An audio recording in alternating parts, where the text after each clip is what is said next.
to this day, at the inauguration of every U.S. president, they hold the Rising of Osiris ceremony at the Scottish Rite Freemason Temple, just right down the road from the Capitol building.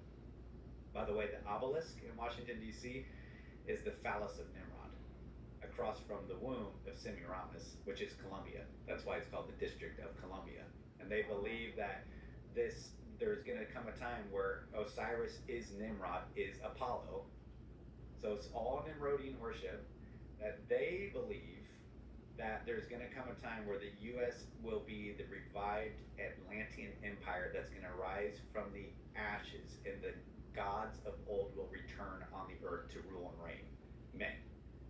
So whenever Trump says golden age, he's only referring to one time.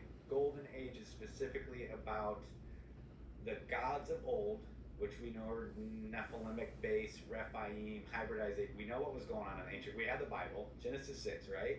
And all the history of Israel with the Canaanitic incursions, that it's going to come back on the scene. These guys are going to come back because they are doing all their cultic stuff and the blood and the children, all their wicked, wicked, wicked stuff that they actually believe that they believe. And then the Bible says the same thing, that Apollo or Apollyon is going to return. And actually on the back of your dollar bill, Annuit Coeptus, Novus Ordo Seclorum, is actually a Cumaean Sibyl prophecy, which they were like the oracles of Delphi back in the day. And the whole prophecy is about the return of Saturn's reign, which is Lucifer and his son Apollo. Annuit Coeptus is literally saying, reason why the pyramid is unfinished with the all-seeing eye of Apollo is they're waiting for that gap at the top of the pyramid for it to be finished, and then the return of Lucifer, Saturn's reign, with Apollo in tow coming back on the scene.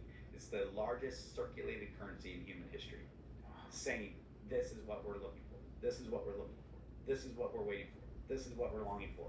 They're telling you. They're telling you. And so that's the Kabbalist, that's Babylonian Talmudic aspects of that. That's the Canaanitic, that's the mystery schools, that's the Freemasons, that's the Illuminists, that's NAR, New Apostolic Revelation.